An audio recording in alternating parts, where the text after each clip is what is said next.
we have this notion that judging the behavior is the way we change behavior. Like we have to label it.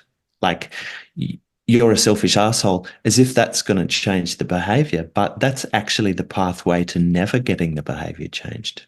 I'm not necessarily asking anyone to agree with this, but this is where I stand, and this is the work that I facilitate on the planet.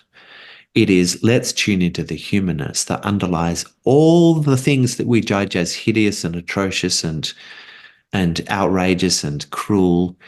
If we really tune into the deeper motivations, we'll find those motivations in our own heart and the heart of others. Pain, in order to change the way that humanity is going about creating suffering for each other, we have to recognize what the experience is that needs loving awareness underneath the behavior. You have been the most impactful guest, and that wasn't just a promotion when I put that on my stories. Like, you actually have. It's incredible how many people have come to me and said that episode was just so profound. And the community that I have now, the Love. podcast community, yeah, they're so excited for this episode. I've made a lot of notes, and we're gonna have a great deep dive even further, I'm sure. So yeah, man, just Love thank that. you. Love that. Yeah, well, it's a great pleasure. And you know, what that indicates to me is that people are hungry for something different than the adversarial model of resolution that the world trains us in. Mhm. Like hungry to know how to repair because we're all suffering. Mm, And yeah, so let's see if we can give people some more value and more practical approaches to bringing the love back when it seems to have gone missing. yes. I also think it's the models, it's the frameworks, it's the philosophies you work with, and the deep understanding of what it takes and Mm. the way you deliver it. That's a big thing as well. It's like if this stuff was written down, it wouldn't have as much venom, it wouldn't have as much resonance because you deliver it in such a way that's like it's hard, it really is embodied. It feels embodied. It's like the way you speak, it just lands different. And I don't, maybe that is because you've been through this, you know. It's like when you go to learn anything from anyone, you want to learn from the person who's embodying it, who's been through it. We don't have those things anymore, unfortunately. Yeah. Yeah. Well, it has, I mean, this work has come through me in the midst of great despair and incredible upset and dark, dark, dark times. So, um, and really the perspective that I always take is one of let's notice the humanness in us and in them, which is very different to the sort of, you know, typical view of relationships, which is very, there's a lot of relationship advice out there, which is very me versus you. It's very like, I'm Mhm. not the problem, you're the problem. So these are the strategies that I'm going to have to rid myself of evil people in my life and to get the love that I deserve. But that's very me versus you.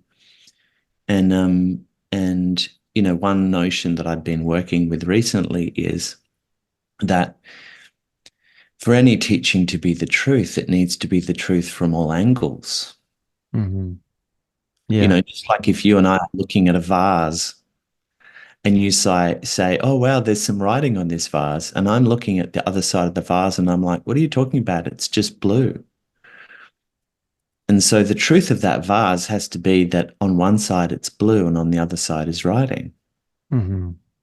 Yeah, it reminds me of I think it comes from India, that the blind men, and they're all grabbing at the elephant and they all describe it in different ways. Have you heard that? Yeah, Yeah. yeah, yeah. And the accumulation of all those ways is the truth. Yeah. Yeah. I heard Each that. unique subjective perspective Yeah. added to the next. Hmm. Yeah, There was a phrase that really landed for me, and I've been repeating it since. It's like everything is real, but nothing is true. yeah. Love that. Yeah, Love because that. it's like what I feel is real. But it doesn't make it the truth. But then those can get kind of blurry and crossed over because what it feels true Yeah. for us. And again, come back to Yeah. definitions. But yeah, the Well, just to reality. kind of, I mean, if you want to kind of start there, something that really helps us make that distinction is that Mhm. what I'm experiencing and what you're experiencing in every single moment is real. And we could also call it true. And it's verifiable because it's the sensory data that we have access to. It's just that when the mind turns our inner experience into a decision or an analysis or an assessment about something or someone, it no longer is true. Because as soon as I make a decision about someone or reach for a label about them or analyze their character in some way based on the experience I'm having of being in relationship with them, I'm missing the fact that there's data over there in their experience that I don't have access to. So Mhm. our experience is always true. Our analysis is always false because our analysis is the story we tell about them based wholly on our experience. And only when we accept that we're having an experience and they're having an experience and both of them are real, can we ever get close to reality. Anyway, we're starting off a little metaphysical, a little out there in the realm of theory.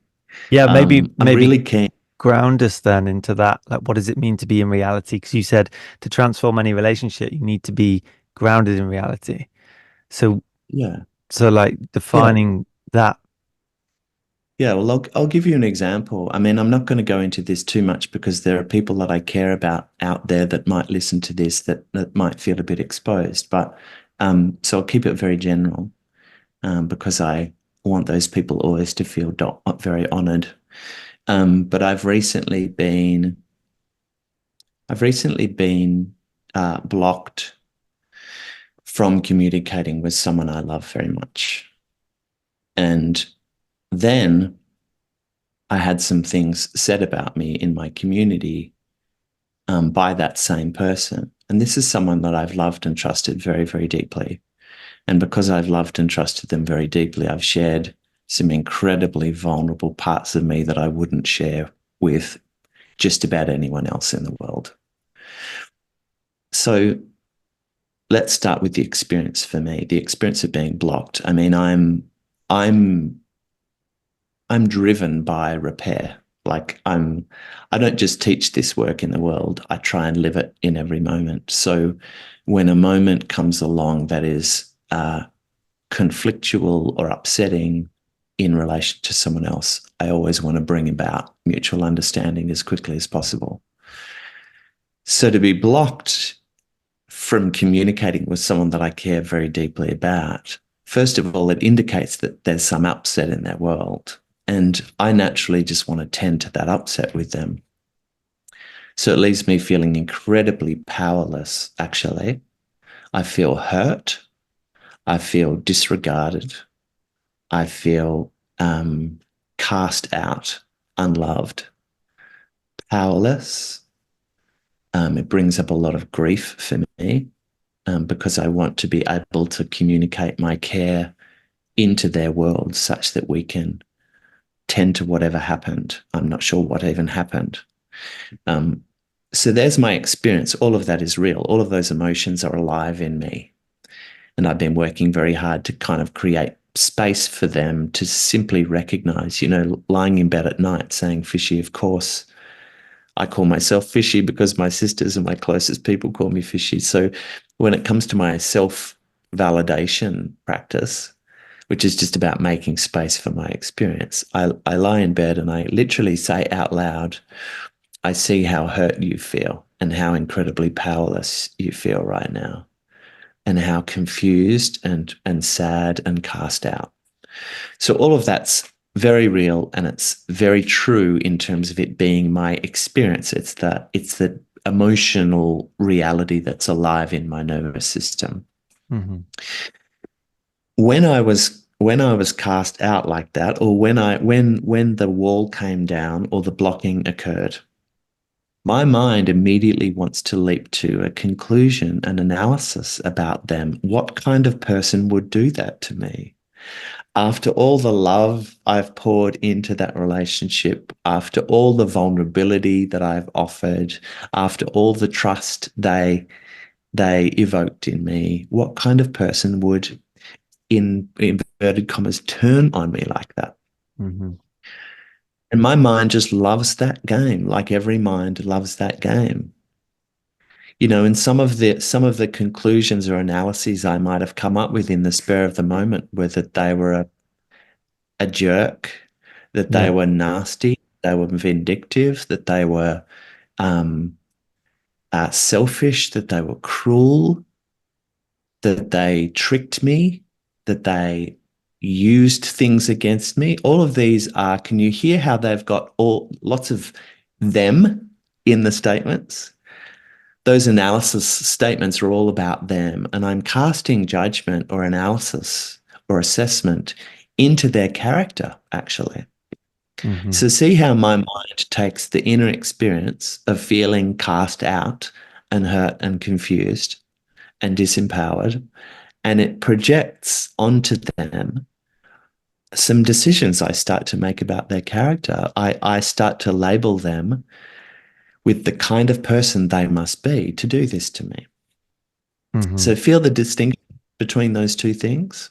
Yeah. And is that because your need to keep you safe ultimately by Mm, defining someone's experience from the yeah, projection that you're really trying to make sense of what's happening from your lens yeah. of it must be this way? It must be cruelty in them that I get to be cast out by. It must be something else. It must be, the reason must be that they're an asshole. And yeah, that's a safety mechanism in my mind. That's what the mind does. In the face of threat, it just wants safety. Mm-hmm. So it leaps to these conclusions. Now, based on my data, that conclusion, it feels completely real to me and verifiable, because look what they did and look what it left me feeling. So they must be an asshole, right? It's just that what's missing is the experience that's alive in them. Sure. So there's this That's just on this, beyond my, there's this little practice that I've yeah, witnessed a lot in like events, and it's around charge clearing. And you might have a certain emotional charge towards someone, whatever happened, something didn't go quite um how you wanted it to, or whatever it might be. And you bring these two people into the middle, and it's to own your projections about this person. And there's that question when you say this person was late and it really just wasn't okay for me. There was no acknowledgement, there was no sorry. And then the facilitator would ask, okay, what kind of person would be late? yes, And they're like, don't hold back, just tell what kind of person. This isn't about this yeah, person. This is not about them. It's about you. And what kind of person will be late? And it's like, wow, person who just doesn't care, has no respect. And it's like, okay, have you ever been late? And then it takes you through a process of recognizing your immediate judgment projections of someone who is human and is probably likely, very likely done the same things as you have in the past. And it's just a chance for you to catch that before you create such a cascade of, you know, disconnect. yeah, that's right. That's beautiful. It's a Mm, beautiful way of actually recognizing that humanness over there mirrors humanness over here. It's just that in the face of our threat, Chris, the mind loves to create a goodness and a badness. It's like we love those two poles so that we get to orientate ourselves to find safety. And so we'll generally assign the goodness to us, like poor me being cut out. Can you feel how I'm immediately in the victim, the underdog status in my story? Poor me for being cast out, and what a horrible person for casting me out. So I immediately paint them as the villain. So what that does for me is it gives me some validation to my pain because I've got a villain to pin it on. And the whole world is kind of engaged in this villainizing practice. I mean, like Mm. more now than ever, perhaps. Whole wars are centered around projecting villainhood onto each other and sustaining, just builds momentum. But not only was I making that projection, but there's a very real experience happening in that person's life. Now, I don't know what that is because I don't have them right next to me and I haven't been invited to understand what's happening. But my heart can make a set of beautiful guesses, actually. And when I feel into what must have been alive for them such that they took that action, I can start to feel that there might have been some uncertainty around keeping the door open to me. Like as if the what I was expressing in that relationship, which was a lot of pain, as if me expressing pain in that relationship left them feeling overwhelmed, like they had to get rid of the overwhelm of my upset that they had been so beautifully empathetic towards previously. Maybe they needed to create some protection for them. They were moving towards another direction in life and connecting with other beings and taking certain pretty huge steps in their life, by the way.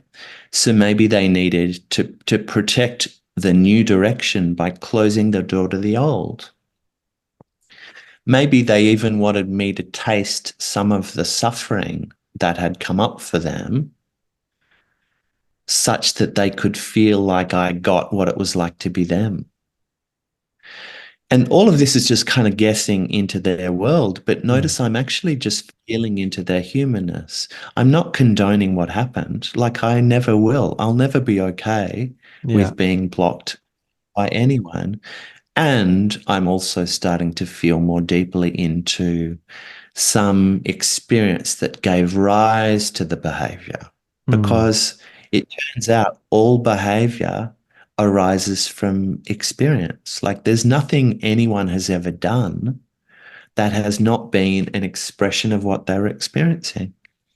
And so what happens when I start to do that is I just feel the validity in their heart behind the shitty thing that they did. And what that does for me is it starts to soften the notion of needing to make them a villain. Instead, I can just come to the conclusion actually that the way they went about finding some solace or protection um, or like containment, the way they went about that left me feeling really hurt and betrayed and disempowered. Mm. So But what? there's Yeah. nothing inherently in them. It was just an unskillful action because it caused pain for me that they actually would not have wanted. Like they legitimately would not want, have wanted the suffering that I'm in. That was never their plan. Their plan was closing the door to something that they needed protection from or containment in. Is that making some sense? Yes. I think for me, what I hear is being with the complexity of the human experience, not judging it really, is defining it or like thinking you know. It's holding yourself in that complexity of not knowing. And that's quite hard to do because, It's the mind hates that complexity and uncertainty. The mind yeah. loves to put certain very simple ideas about people. You're just an asshole. That's what the mind loves. It's so quick to do it, we don't even catch it happening. Hmm. Yeah, but you're right. It's the practice of sitting with complexity and incongruence and nuance, not just in us, but in all others. And a lot of people just don't really want to do that because it kind of feels like indulging someone's shitty behavior or condoning it. But Mm-hmm. there's nothing in this work that says I'm okay with what they did. I'm Mm-hmm. not. And I see where it arose from. And actually, now I can see that I've done the same. And I'm not condoning what I've done in those other times, but I have closed the door to people who, to keep the door open, it felt too vulnerable or too unsteady. relate to. So, this is kind of the insight that takes us beyond the story of victim and villain. There's pain over here. There was a deep, valid yearning over there, and the two coexist. Mm-hmm. Yeah. Yeah, it really it really asks us to sit with complexity. And here's the thing, out there in the world, when we are faced with shitty behavior, which, let's face it, we all are a lot of the time in conflict, not in peacetime, but in conflict. I mean, conflict is characterized by what we think is shitty behavior over there in them. We have this notion that judging the behavior is the way we change behavior. Like we have to label it. Like you're a selfish asshole, as if that's going to change the behavior. But that's actually the pathway to never getting the behavior changed.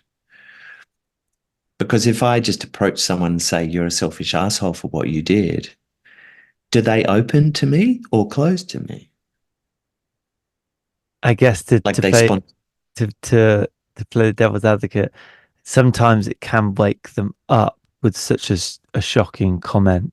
I don't know if, I can't speak for experience, but like when that does happen, sometimes it can shock people, or like, depending on who it is, of course, it can allow them to maybe realize your point of view and maybe reflect. Got it. And I can understand that we might hope that that might happen all the time, but that might actually happen Yeah, more like 5% of the time.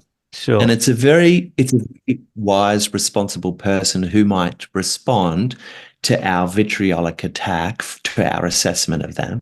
We think that to change the shitty behavior that's upsetting us in someone else, we have to go about judging it or criticizing it or blaming someone for it. But those things will naturally close the heart of the other person, like really quite naturally.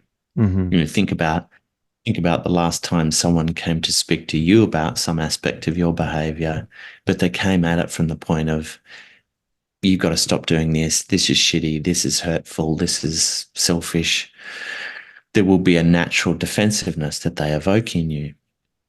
So we actually need an alternative approach. If we're going to change some crappy behavior that we're being met with, we need to go to where the behavior is arising from. What very valid experience are they having such that their behavior is arising? So now, if this person who blocked me was in my life, was right up here right now, my practice would be recognizing that underneath the blocking and underneath the accusations that had been leveled at me is a very real experience that needs recognizing. It needs to be recognized. That's what the behavior is. It's an experience trying to be recognized. So I would go about validating the pain that I imagine that they might be in and invite them to help me understand more about that pain, and I would validate it. And then I would invite them to share more about what they were hoping for in blocking me. Were you after protection? Were you needing to kind of move towards steadiness, away from unsteadiness?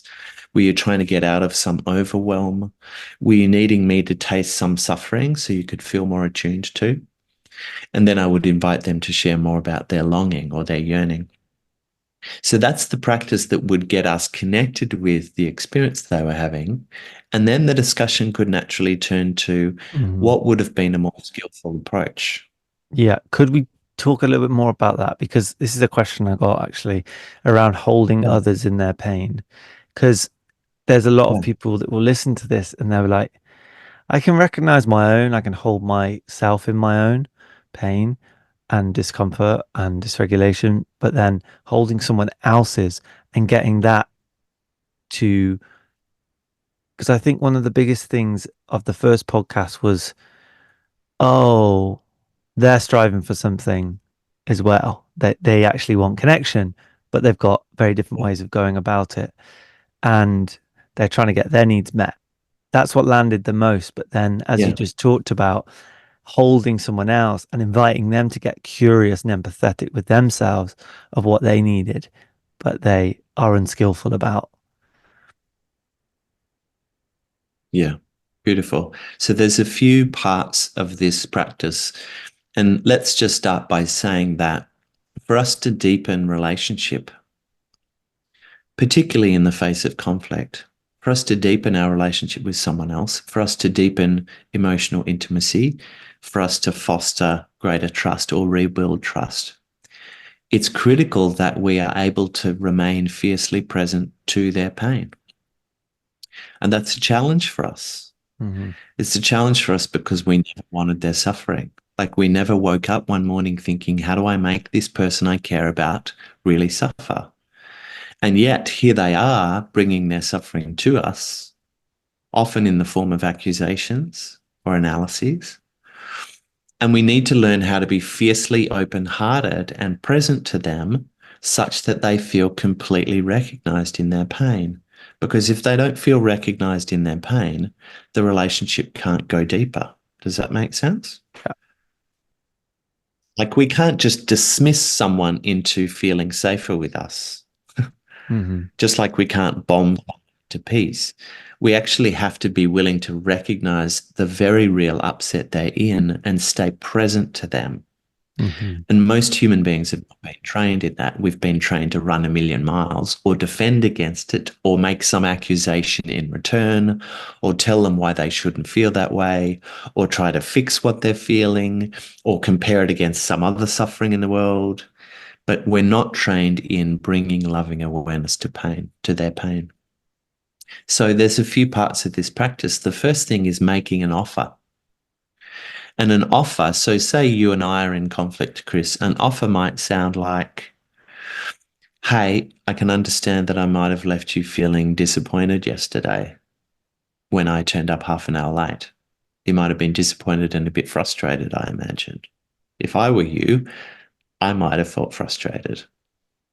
Or an offer to this person who blocked me might sound like, hey, I can recognize that there might well have been a sense of overwhelm in relation to the pain that I'd been sharing with you, or a sense of like a sense of threat or a sense of unsteadiness in staying related to me. And so you kind of wanted to just sever that unsteadiness. The offer really is communicating, I'm willing to recognize that there's some pain in your world as a result of what I've said or done.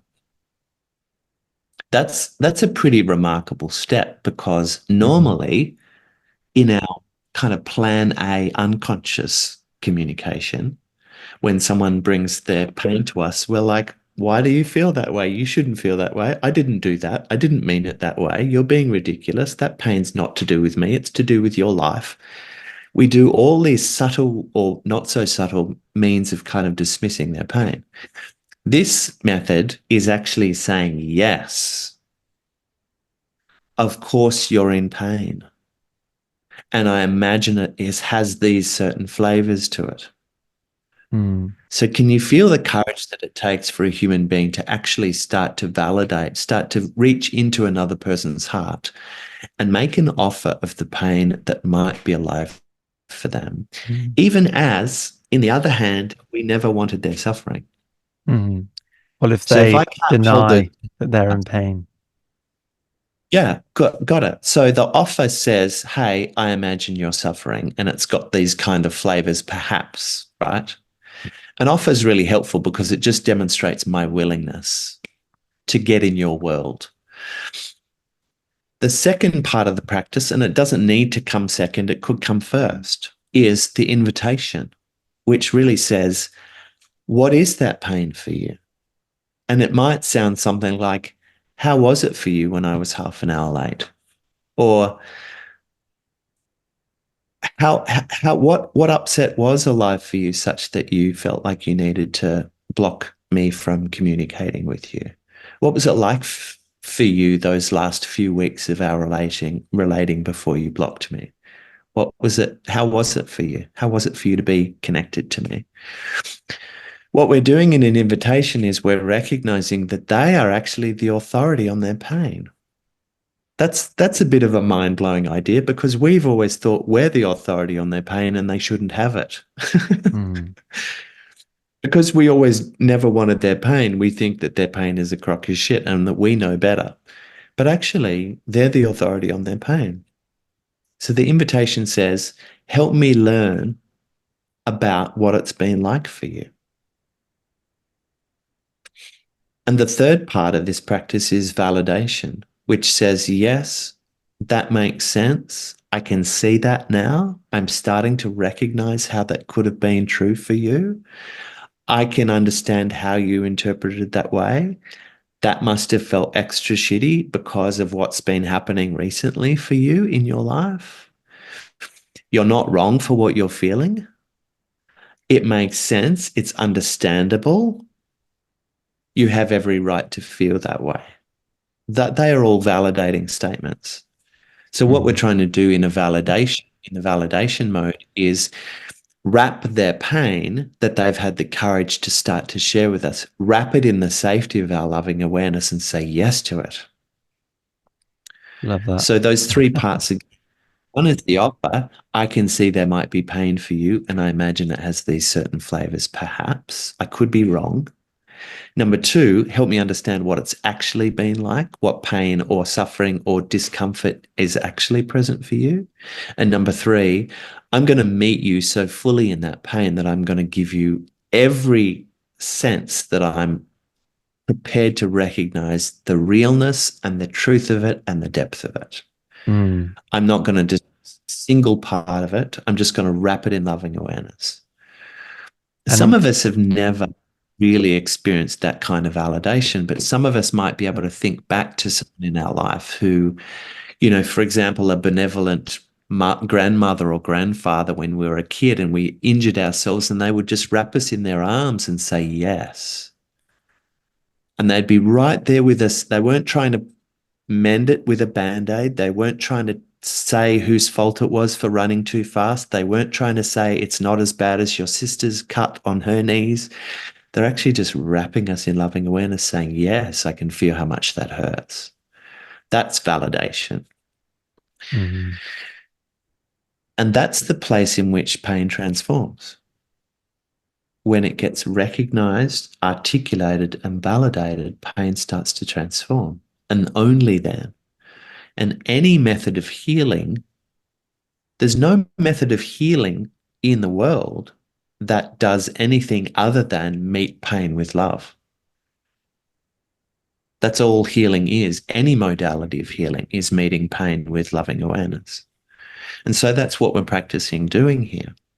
So coming back to your question, Chris, like when I make an offer to someone, which I very often do, say, hey, I can imagine, I do this to my daughter all the time. I say, hey, I can imagine that way that I was just fathering you yesterday might have left you feeling as if I didn't trust you. It might have left you feeling kind of frustrated or untrusted by me.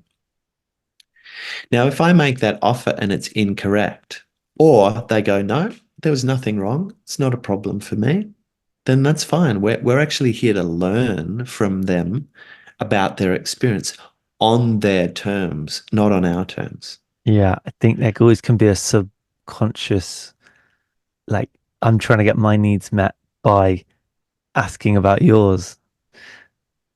Yeah. And there might be no escaping that, but I think maybe recognizing, are you actually trying to get something out of them to fulfill or to soothe or to validate your experience? Like, is it coated and flavored in that, which actually isn't the like full love? And it's not the essence of this work. You're right. And it's very beautiful that you talk to that, because often I will notice that I will try and be repairing. I'll be trying to repair with someone so that I can get out of the discomfort of the conflict. Yeah. So I'll be motivated by, I want to open this space with you to validate your feelings in the hope that your feelings will now go away and I'll be back in your loving heart. instead of cast out by you. So it's beautiful to recognize that motivation. It's also a very human motivation. It I is, want yeah. repair with you because rupture with you feels like Death. lonely or anxious or like death. Yeah, exactly. Yeah. And for those of us who tend towards, if I'm going to label sort of anxious attachment, then rupture feels like death. It feels like we're about to be eaten by large predators because we've been cast out of the community, cast out of the loving heart of our person. Mm. Yeah, and if we are motivated by, I want to listen to you and validate you so that I can get out of this discomfort, it's just not going to land as well as Yeah. I want to listen to you, validate your pain because I want you to be wrapped in loving awareness. Which is so I hard just want you because to be when you wrapped feel in like love. there's so much pain you're in or Yeah, discomfort of this person that's, you know, causing or like yes, a exactly. part of this pain you're experiencing. And then the frustration creeps in when you're not getting what you want out of this person. Um so Okay.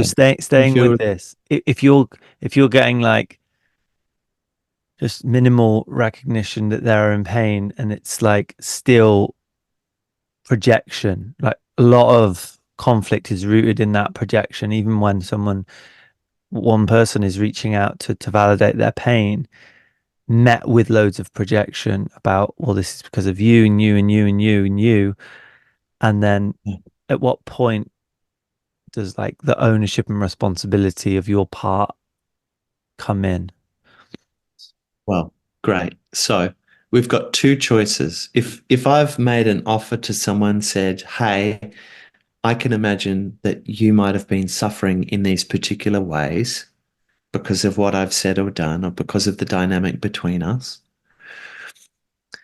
And I'm met with, there's no problem over here, but you're a shitty person, right? So they just kind of project their analysis Exactly. onto me Yeah. instead of being willing to actually say, yes, of course I'm feeling hurt. And this is very common because for someone, us or them, to acknowledge our pain feels way too vulnerable compared to projecting some truth about someone. For me to call someone an asshole is a lot safer than for me to say, hey, I felt sad and unimportant when you did that thing. That's much more Mm, vulnerable. so So true. when the vulnerability is too much for them and they would prefer to remain in analysis, then we've got two choices. One, we make them wrong for doing that and we just escalate the conflict. We're just like, well, screw you. I've tried. I've been all conscious It's, of my communication. I'm right and you're wrong. So we just back in conflict mode. And that's fine. Most of the world's doing that. But if we want to be more masterful, we have to take their projection and translate it. Because their projection is just an unskillful expression of some pain and longing.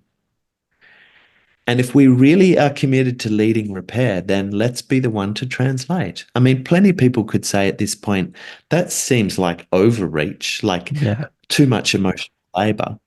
And fine, if that's too much emotional labor for you, go right ahead and stay in the rupture. Like that's fine. Literally, it's a very valid process to kind of go, well, I don't want to do that. That's your work to do. But that's just always going to escalate conflict. Mm, If we're really committed to liberation in us and in them, then we could learn to translate their projection. So if they come back to us and say, "Yeah, you were being really freaking selfish," then we can translate that and say, "So it seemed to you as if I wasn't considering your needs at all. That must have been incredibly frustrating. Am I right? Did it feel like I didn't was not even considering you? Did it feel like my attention was all on me and not on you?" See how I'm coming back with an offer and an invitation that lies underneath the analysis they've just served up. mm, So if someone says to me, "You're toxic," I can come back with, "Does my behavior often leave you feeling unsafe?" If someone says you're selfish, I can say, "I think I'm understanding that I might have left you feeling like your needs didn't matter to me at all." If someone says you're controlling, I can come back to them and say, did I leave you feeling like you had no say and no agency and no independence? I'm going underneath the projection into the experience that they might be having. And Yeah. I'm just offering to meet them there with loving awareness. But here's the thing, Chris, we can't force anyone into repair with us. Mm-hmm. And I've had a repair conversation recently. It was very brief with my wonderful stepson. And he and I had not hung out one-to-one in the 12 years since his mum and I divorced. She and I, by the way, get on like a house on fire. But me leaving the relationship and the divorce that ensued left him feeling incredibly upset and abandoned. And for 12 years, I've made various attempts at repairing that relationship, and he just hasn't been ready. And for the first few years, I just made him wrong for that. Like, I'm the victim, he's the villain.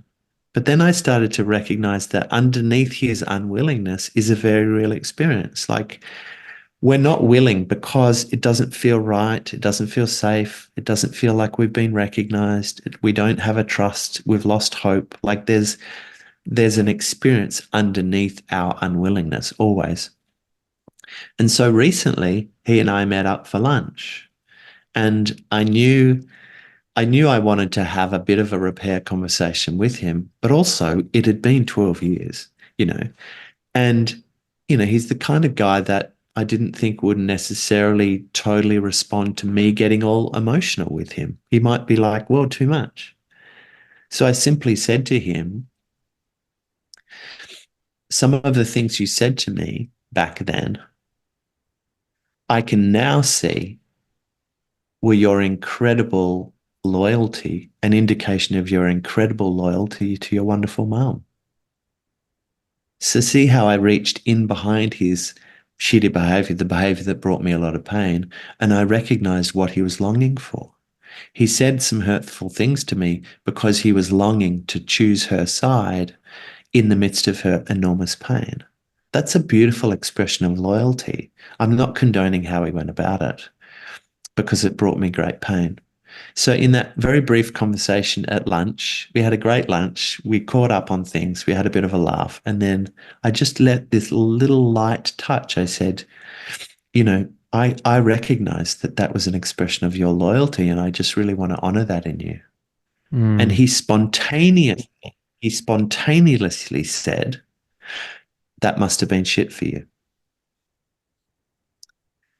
So what's happened there is a moment of liberation between us because I've seen his goodness behind what he did. He was able to see the pain that he created for me behind what he did. See the reciprocity of the heart when we honor someone, when we can meet them with openness, they will often want to meet us with openness. But as I say, that took 12 years, not 12 minutes.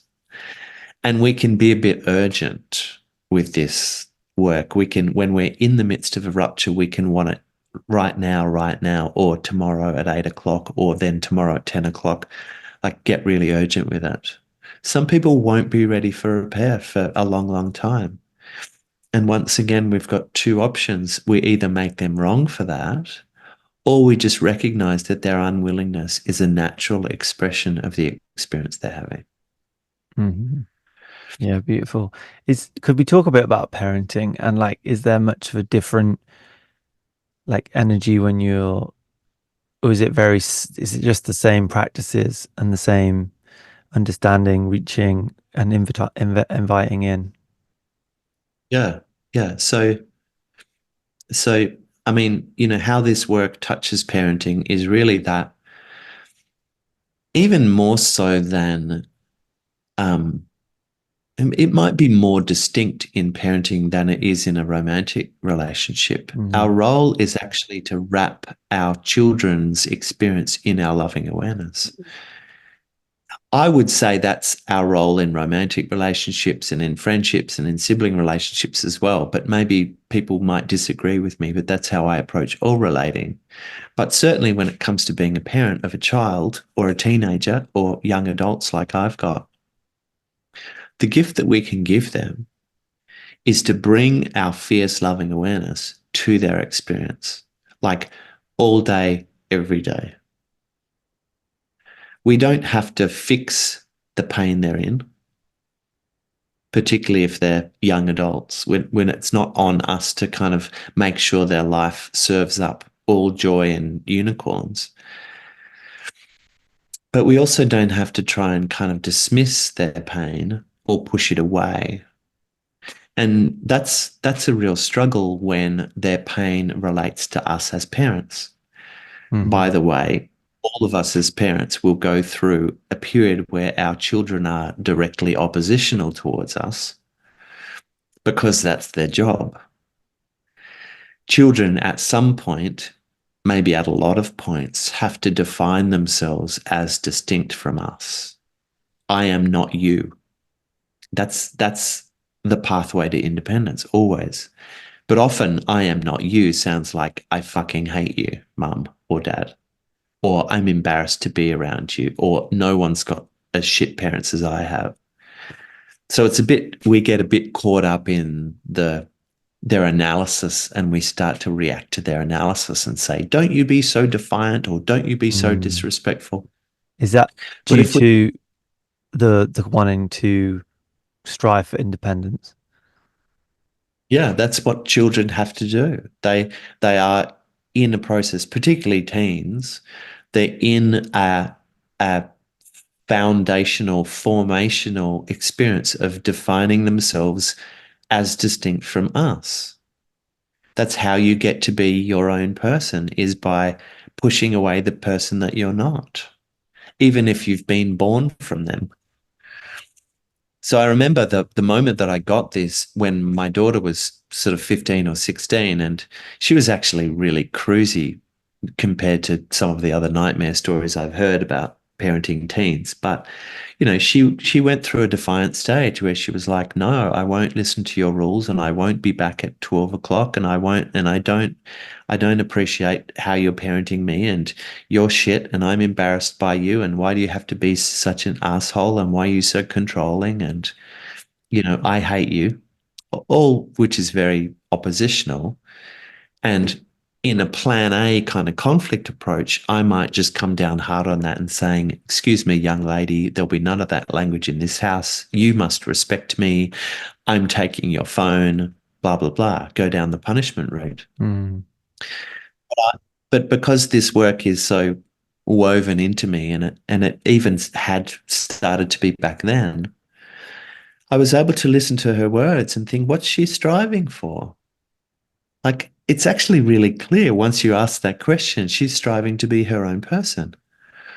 She wants to be independent. She wants to be trusted. She wants to push some boundaries because she thinks she can handle them. She wants to be seen as capable and strong. And so she's got this fierce independence arising. And so I would say to her, in the midst of our upsets, it was very disarming for her. I would say to her, even as I wanted to just like rip her head off and like, you know, I wanted to just be like, don't you defy me. But instead I said, holy crap, it's incredible to see how ready to make your own decisions. Yeah. Like, it's wild to see how fiercely independent you are. I love that in you. I love that in you. I want this for your life. You're being this strong, determined, clear young woman already. And it's caught me a bit by surprise. So I'm just speaking to the goodness underneath the experience, underneath the behavior. And immediately I meet her with that. She goes, thanks, Dad.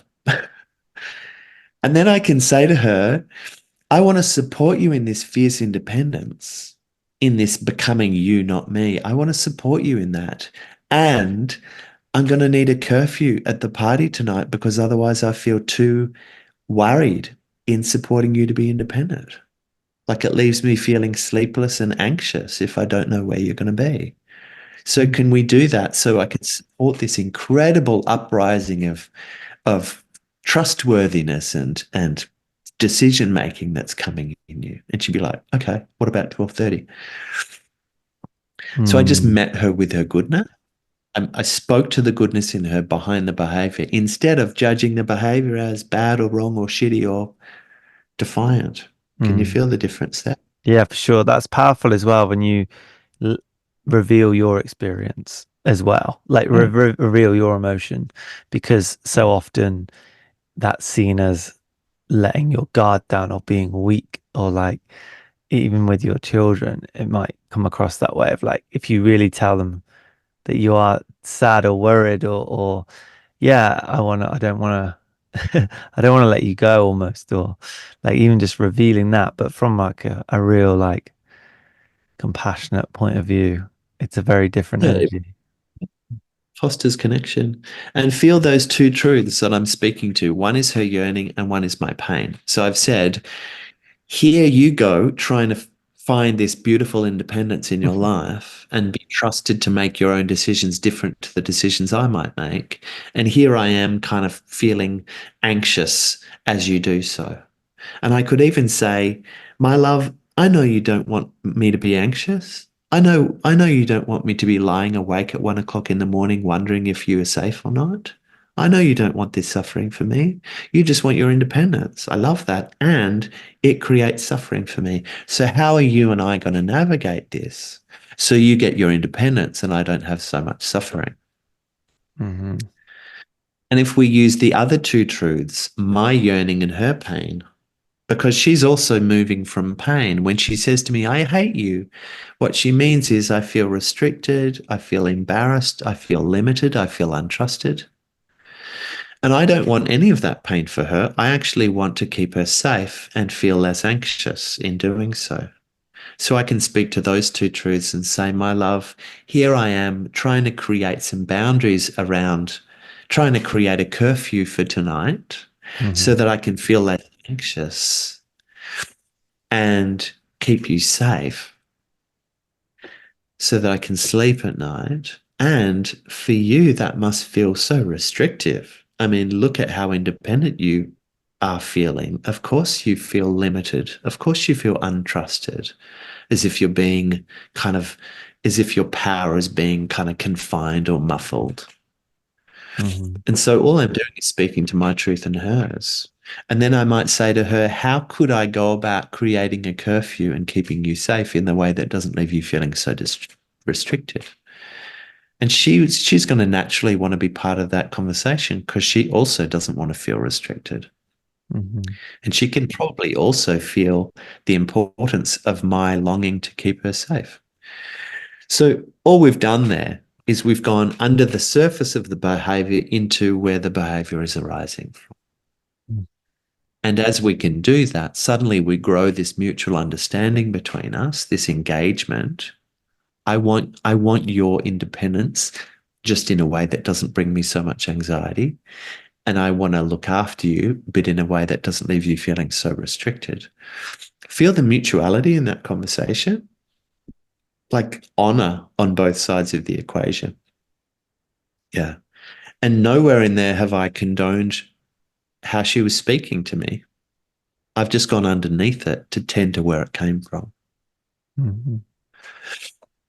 Yeah. Do you work with many people who find it hard to state boundaries, like the nice girl, the nice guy tendencies? Do you work with Yeah. those people? Because I Yeah. feel like this is another layer to the conversation of people in their power, like they already recognize their own kind of vulnerability or needs, express them and communicate, etc. Like reach out, be empathetic, be curious. But I work with a lot of nice guys, and I see the tendencies a lot around not having needs and are in conflict, but they just don't know how to state a boundary. They don't know how to connect with the needs that they have. So I'd love to get your insight on like these tendencies that we build up through attachments, through like people just wanting to go along to get along and to not rock the boat. Yeah, absolutely. I mean, I identify as that guy, you know. Yeah. I'm still at the age of coming up to 52. I'm still working on my capacity, one, to tune into what's my experience, and two, what do I need more of or less of in Mm-hmm. order to feel like there's mutuality in this moment of relating for me? So I can recognize how difficult that can be. I tend to be incredibly attuned to what other people might need or what they might be experiencing, because from a very young age, that's how I found safety. Yeah. If everyone was okay, then I could relax. If there was upset in the family, then I felt unsafe. So my safety came from making sure I was attuned to and meeting the needs of all others. So that might be really quite common. There's one insight I think that's quite powerful for people who Mm-hmm. identify in those terms, and that is when I cannot recognize my emotional experience, then I can't articulate that experience, and then I can't identify my unmet needs. And so I can't communicate my unmet needs. And so I can't get my unmet needs met. Mm-hmm. And for as long as I do relationship in a way that ensures my unmet needs don't get communicated and met, I am actually fostering resentment. Yeah. Like I am in the process of manufacturing Yeah. resentment in the relation. And it's I'm messy holding because it someone spills out else. in other ways. Yeah. And then I will often say to them, how do you find that resentment expressed? Because it will be expressed. And some people might say, oh, occasionally I'll lash out.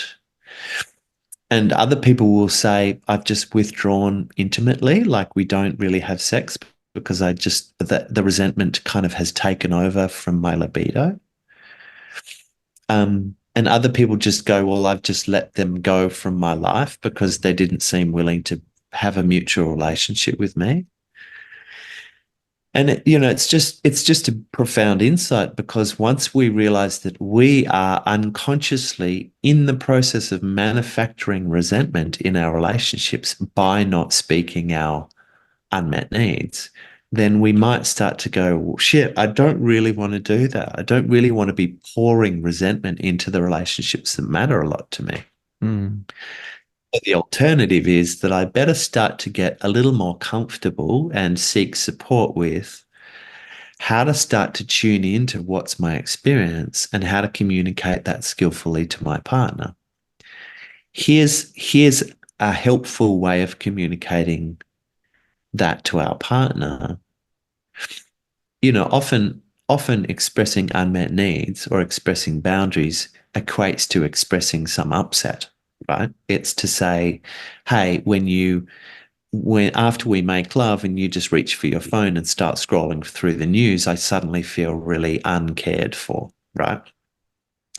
There's an unmet need to feel cared for, and it's probably going to be expressed in terms of, here's the pain that I'm in that I need you to be aware of, that I need less of.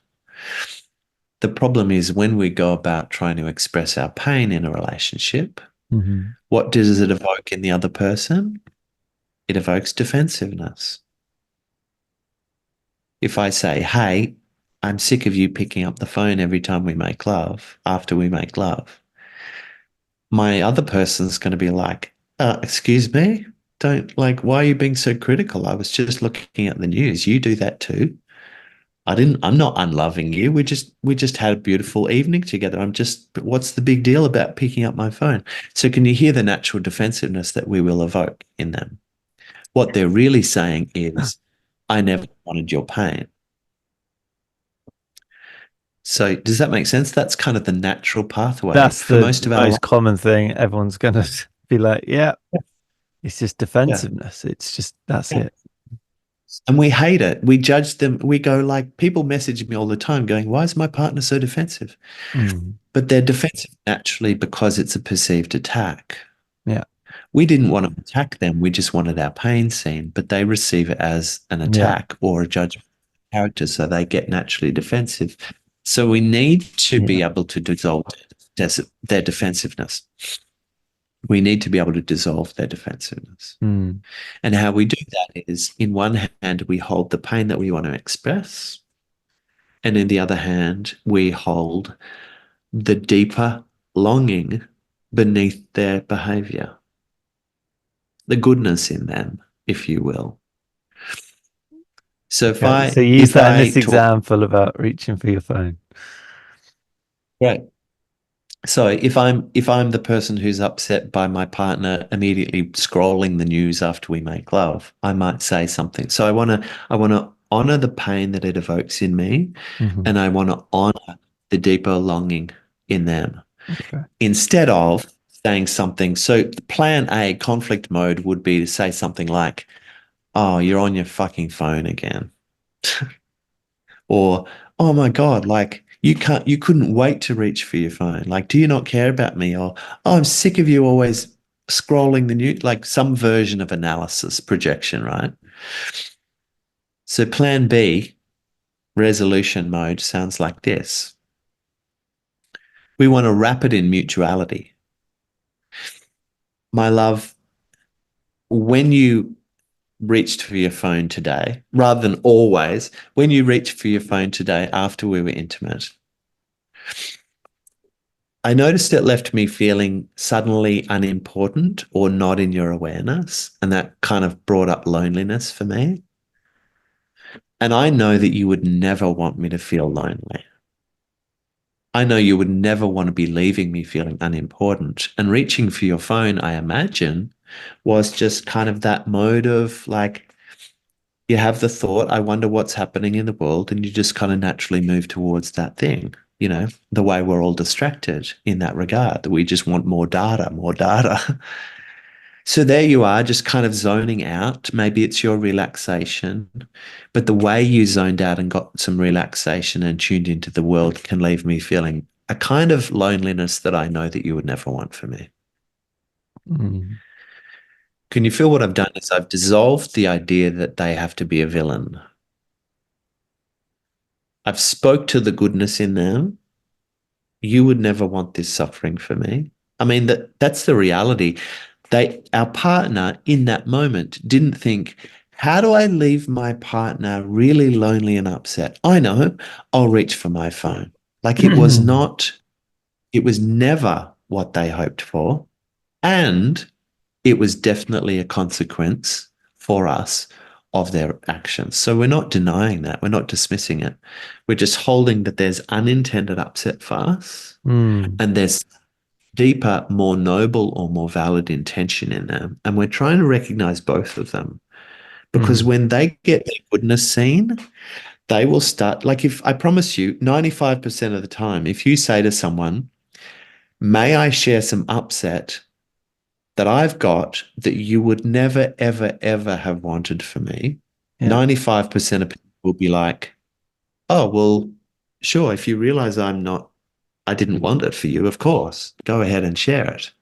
If I'm not at fault for it, of course I'm open to you. Yeah. Yeah. I think that's the distinction.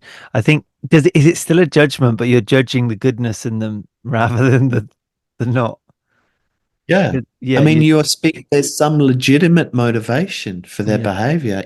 Their behavior arises from an experience. If you're going to judge, you might as well judge that they're doing it for a good reason, which is the likelihood, right? Well, I mean, see, and maybe we talked about this in the first call, but it's worth kind of zeroing in on for a moment. Mhm. When we think, so you just kind of posed to me the idea that they're either doing it for a good reason or a bad, right? Sure. Damn They've it. they've either got good intentions or malicious intentions, right? And we Yeah. may as well just go one rather than the other. But if we look at malicious intention, can you give me an example from your life where someone's taken a malicious action towards you? If it feels okay, otherwise I'll offer. Yeah, yeah. Um, I mean, yeah, just getting into a physical conflict or a fight. Yeah. Yeah. So if someone that you're connected with gets into a physical fight with you, like threatens you physically, wants to Mhm. punch you or Yeah. push you, on the surface, that looks like malicious intention because they've taken an action, the action appears conscious, and they've created pain for you. So they must Mhm. want the pain, right? They've pushed me over in the street. Of course they wanted my pain.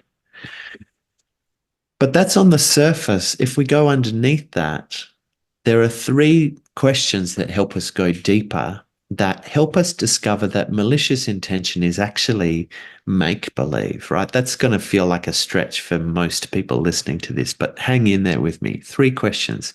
Question number one, what pain were they trying to express? Mhm. Because we're all trying to express pain in the heat of the moment. If I yell at someone across the road when they flip the bird at me, if I'm like, fuck off, buddy, I'm actually just naturally expressing pain. Would we call that malicious? Well, it's just every human being's natural tendency to express the pain that's alive The in them, pain. right? Yeah. So number one is what pain was trying to be expressed. We're not Mhm. condoning the behavior, we're just reaching underneath it into the deeper intentions. So number one, what pain was trying to be expressed? Number two, what pain were they trying to get out of? So for example, if someone lies to me, Mhm. I'm not condoning them lying to me. Or if I lie to someone, I'm not condoning that deceit. But I will lie to someone in an effort to avoid the upset than that being transparent with them might evoke. Say that again. Like my deceit, Mhm. if I lie to someone, I'm lying to someone to avoid the pain of being honest with them. Yeah. I Mhm. will conceal that which to reveal feels too risky. Yeah. And we can see that that might sound like free of morality, but we can see it in the animal kingdom. There are butterflies with eyes painted on them. That's deceit in an effort to avoid risk. Mhm.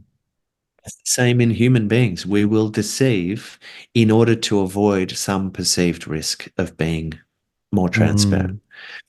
Not once again, not condoning deceit. It creates enormous rupture in relationships, just seeing where it arises from. Is it malicious? Well, if we're trying to protect ourselves from some potential upset, I wouldn't say that's malicious. I'd say it's just human.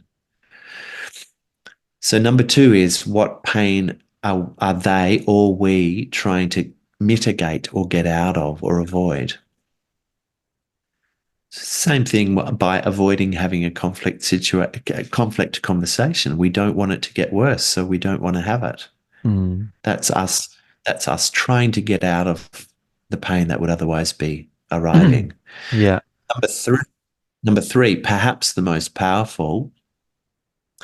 What pain of theirs do they want us to taste so that they can feel more attuned to Mm. in their suffering? And that goes to why countries drop bombs on other countries. If I drop this bomb on you, you're going to finally get the impact of what you've done to us. And you know, that's if you really tune into human behavior, you'll notice that all day, every day. Mhm. It's called revenge or retaliation. It's also called justice. Like when a family who's lost their son in a murder is interviewed outside the court case when Mhm. the murderer has been found guilty, the mother or father will often, not always, but often will say, I hope they go away for life. That is the expression of, I want that person to get a taste of the suffering that we've been living with. Very human, quite moving, actually. Yeah. Is it malicious? I think it's actually just a natural human instinct. I want you to suffer so that finally I can feel as if you get my suffering. Mm. Yeah. Those And three and questions. it's rooted in that empathy. You want to feel their pain so you can kind of recognize that they're in pain. So it soothes your pain. Exactly. I will feel soothed if I know you've suffered like I have. Mm, In any of those moments, if I want someone to suffer so that I feel like they get my suffering, if I could wave a magic wand and have my suffering got by them, I wouldn't want their suffering to continue. I just wanted them to get mine. mm, I'm not out to make them suffer. No human being wakes up and thinks, how do I make someone suffer on the planet today? Stroking our white cat in front of our big control panel and laughing with our evil laugh. It's actually not the way humans ever work, but we are motivated by having our pain expressed, mm, mitigated, and tasted by others. We are very motivated by those things, and they underlie everything that you might call malicious. mm. Do you think we're also motivated by money, power, and we do those things consciously to get another result? Yeah. Because power, if we have power, we feel at ease and less in threat. If we have money, we feel greater freedom, greater agency. Mm, Underneath all those things that we might label hideous aspect of humanness are actually deeper, very valid motivations. And mm, I'm not necessarily asking anyone to agree with this, but this is where I stand, and this is the work that I facilitate on the planet. It is let's tune into the humanness that underlies all the things that we judge as hideous and atrocious and outrageous and cruel. If we really tune into the deeper motivations, we'll find those motivations in our own heart and the heart of others. And not once am I here to say we should condone that behavior. mm, But in order to change in order to change the way that humanity is going about creating suffering for each other, we have to recognize what the experience is that needs loving awareness underneath the behavior. In order for us to stop dropping bombs on each other, the pain from which the bombs are dropped needs to be deeply recognized. There's yeah. no other way. We can't bomb each other into peace. One side won't just go, oh, you know what? I've just had this revelation. Now that 50,000 people in my community have died, I've just had this revelation that I was wrong and you're right. Mm, Like, that's not how history has ever gone. mm. So the We need, what I love about this. oh, So sorry, go ahead. what I love about this is it's very active because the the unhealthy version for me is when it's just rooted in acceptance. And this Yeah. is so much deeper and like richer than that because it's love is an active ingredient, which is like you have to really be with, we have to validate. It's like it's really like rooted in action rather than just accepting someone's behavior and being very passive. It's it's really is that. Yeah. Not at all. There's nothing that I ask anyone to accept. I mean, as in accept, like just Mm, tolerate. Like yeah. I'm not interested in people being in relationships where behavior is reoccurring and it's causing pain. Like, what Mm, the hell is why are we there? Let's do something about it. This work says, how can I get more skillful in acting on what I'm longing for in such a way as it doesn't bring you so much suffering? mm, And how can we go about supporting you to find what you're longing for, the yearning you're trying to express, but in such a way as it doesn't bring me so much suffering? Actively trying to land our love better. yeah. Because really, when you look out there in the world, it's like tens of billions of people all longing to love and be loved Mm, and unskillfully expressing it, habitually expressing it, just the way in which our caregivers and their caregivers taught us to go about finding, meeting our needs unskillfully and creating a whole lot of pain for each other over and over and over and over and over. And then deciding that that means certain things about each other and forming factions and dropping bombs. But actually, underneath every single thing that anyone has ever done has been a longing and a suffering. And until that longing and suffering underneath what we do gets recognized, we'll just continue to do it.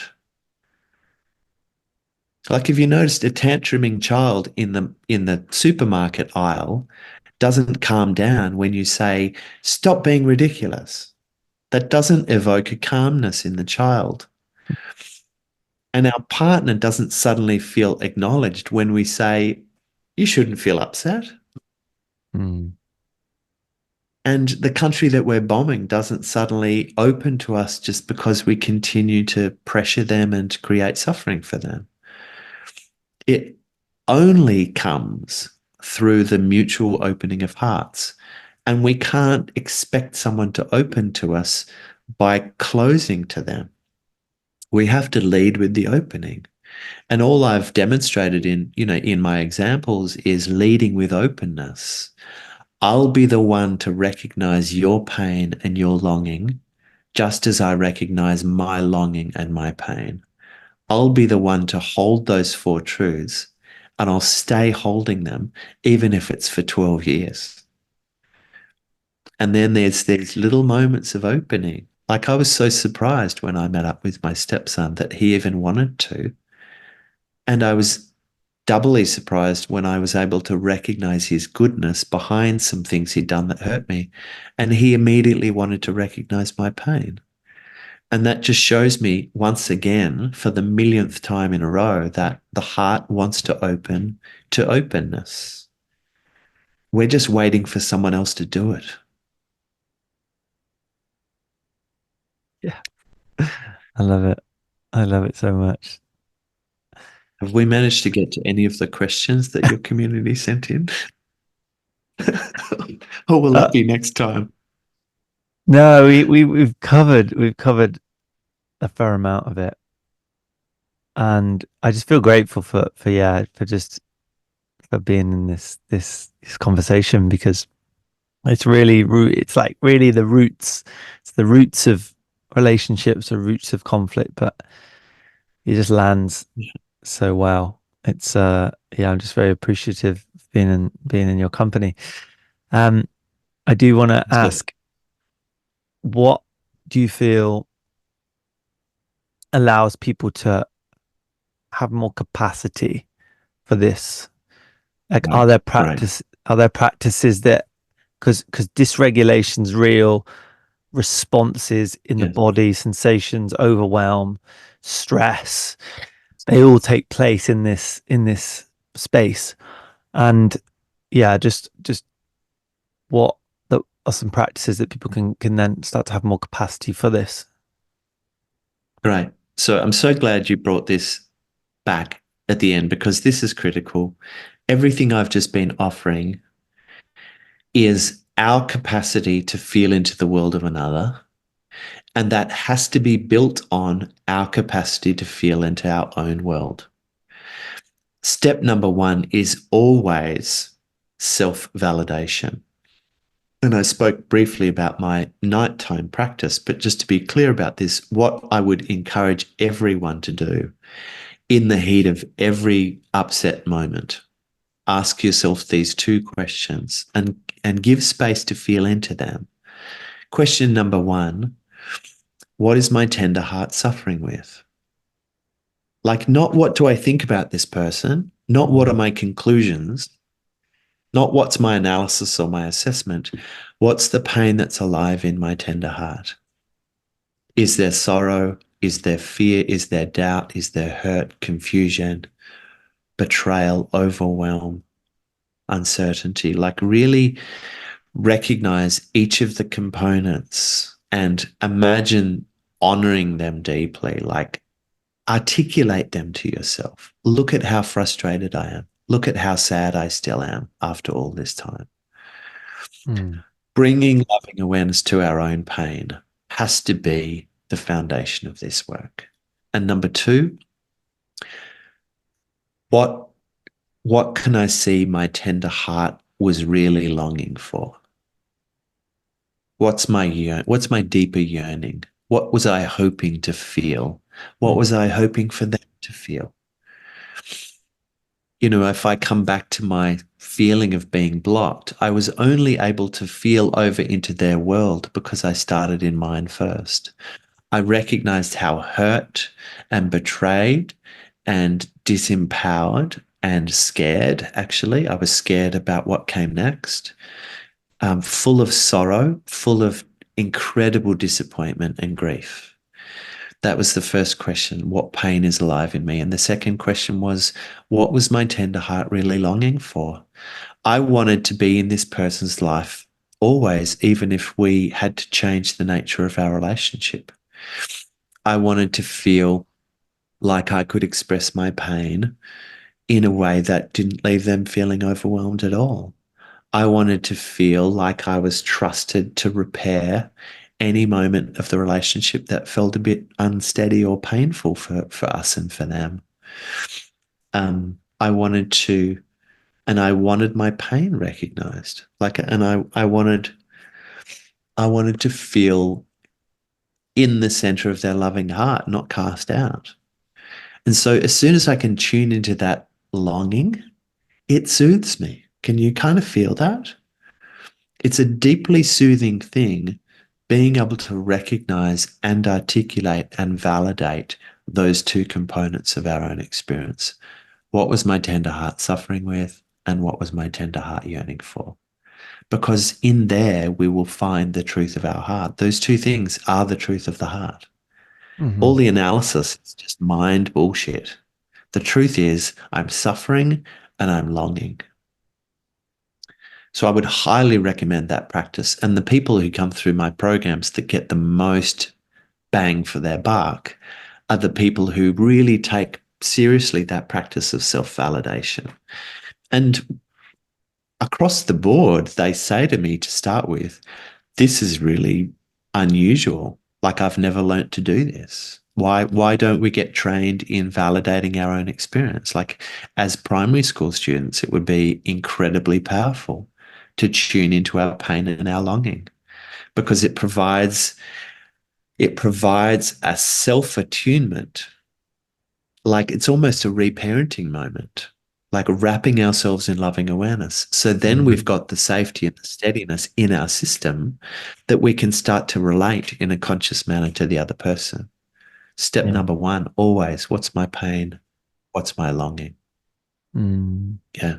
Yeah, beautiful. Thanks for taking us through that. What point does it stop being that the responsibility of the individual to then make room for like more of a collective responsibility? Like, do you ever speak to that? Because it's something that I've been tuning into over the last year, of like these kind of ways of navigating, call it healing or just growth, and like us as an individual and what's on us, but then what we have to, you know, make space for collectively, of what is actually more of a collective shift. You mean what's theirs as well?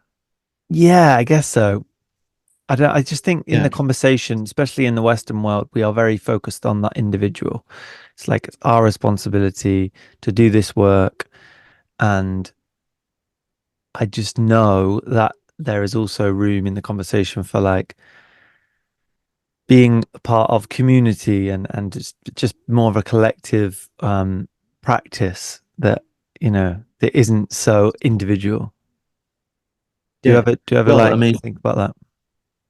yeah, I do a lot. I've been thinking about it a lot recently. I've stopped working one-on-one with people, new Mm. clients, Yeah.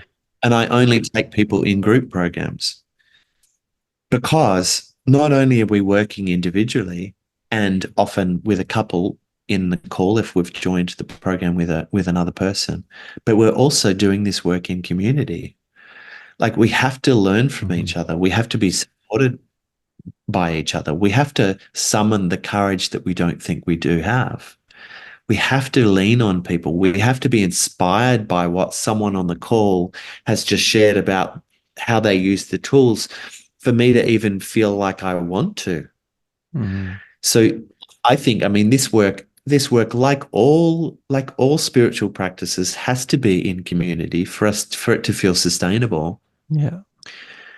we need to have the personal motivation to courageously reach for something that's non-habitual, but we also really need to feel the sense of support in a community. I train facilitators in this work now, and now there's a cohort of 26 or 27 people who are trained to lead this work in the world. And so the next step for me is to create some support for that cohort, because they are more deeply in this work than anyone else on the planet.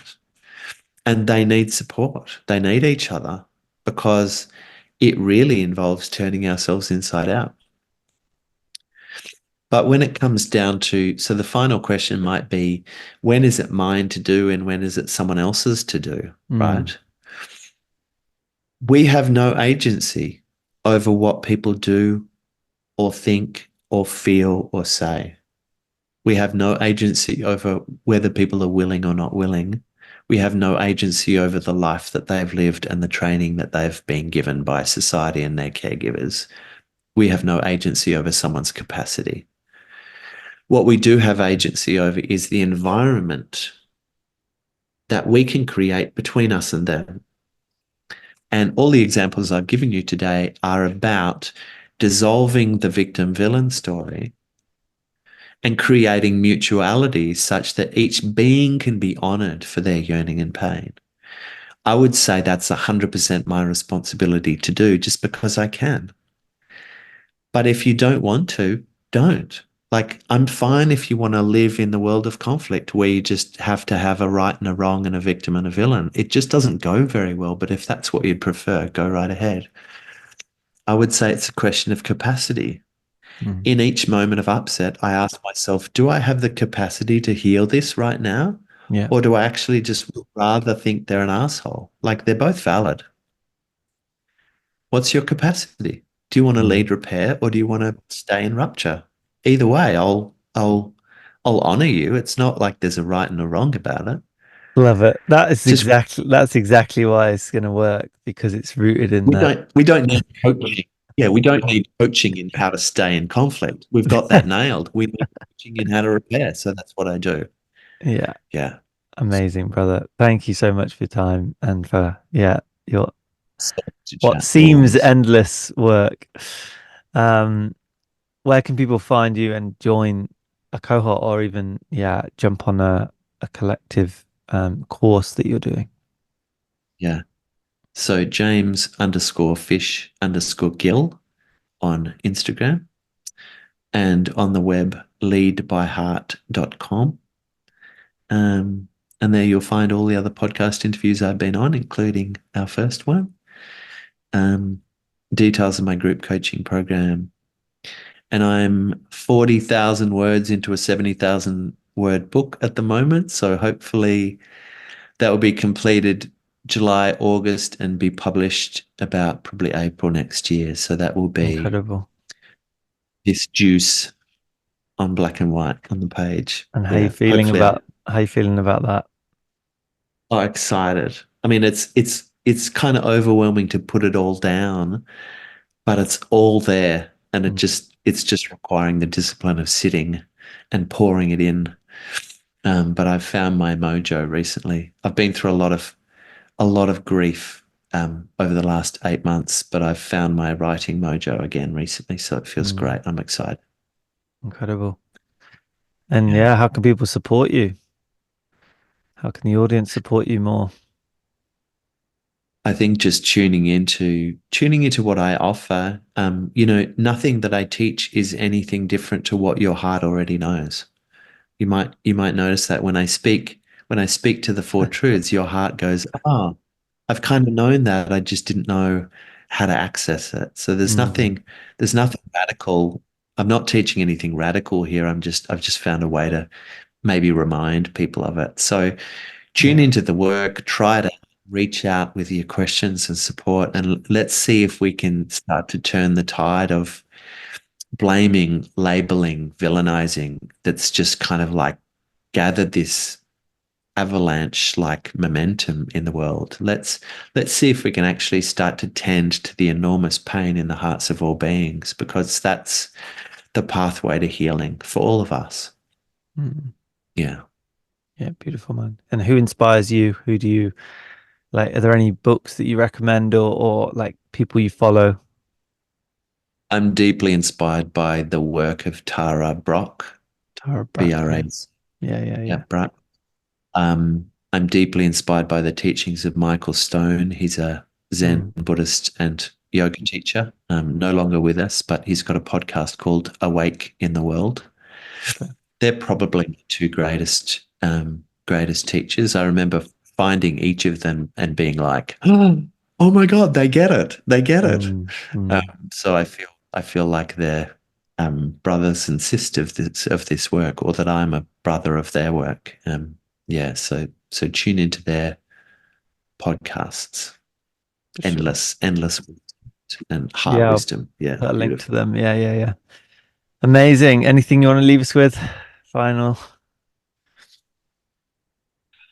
I just feel very, very privileged for the heartbreak that I've had to walk through that has allowed this work to find its way in, and these truths. I've had to reach for things that make sense of great heartbreak, both for me and for a lot of people that I've strived to love and be loved by.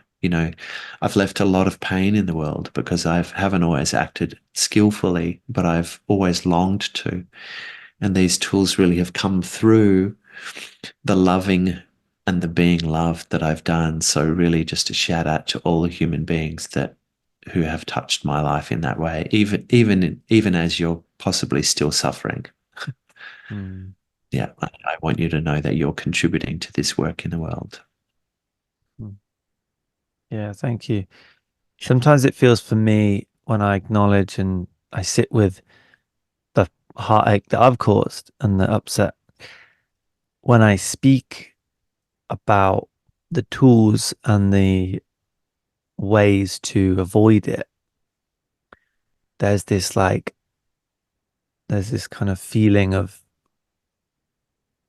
I don't know, like remorse maybe, or like, I don't know what to call it, but it's a feeling that it's not like, a feeling of, um,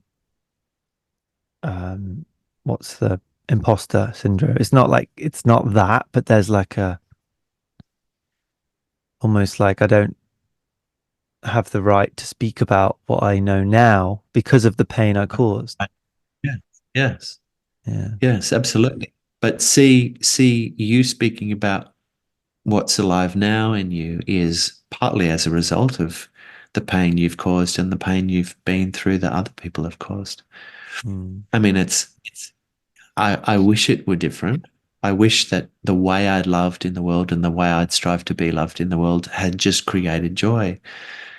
If you knew me, if you really knew me, if you're part of my inner circle, you'd know that that's entirely untrue, and the pain I've caused is kind of unfathomable. mm, But it is absolutely true that wisdom arrives through dark times. yeah. Maybe not always. For me, that's how wisdom has arrived. And so my motivation to share this with the world is because I want us all to be more skillful in how we go about loving and being loved. I want those more skillful actions to land as love for our loved ones instead of as pain and hurt. Mm, And I'm still learning. Like I'm in the facilitated groups that I hold, I'm constantly putting my hand up and saying, listen to how unskillful I've been recently. mm, Like it's confronting, yeah, but that's our humanness. for sure. Yeah. Do you know I what? I know real what? I realize now that I'm a victim and a villain. I'm godlike in my capacity to love and devil-like in my capacity to create pain. I'm both of those things. I'm both ends of the spectrum and everything in between, if I'm Yeah. honest. And I think that's kind of a liberating place to stand. I never promised to be a conscious man. I never promised to be a master communicator, although people want to project that onto me. I'm making fuck up after fuck up and learning from it. Yeah, and Yeah. sharing what arrives. Yeah. Yeah. I think I just realized what it was. It's actually a fear of causing more pain by Yeah, speaking about it, and how that's going to land for the people that I have hurt, who now hear me and then feel absolutely. more hurt. Yeah, absolutely. Mm, Yeah. Which is really just the fact that pain that has been alive for them is probably still alive for them. sure. Yeah. Yeah. Thank you, man. May, may we become more masterful at cleaning it up with people, like at healing all the wounds that still are open in our lives. Mm, yeah. Maybe in that opportunity too as well. Yeah. Yeah. Thank you, Thanks, Fish. my man. Always Beautiful. great. Always a joy.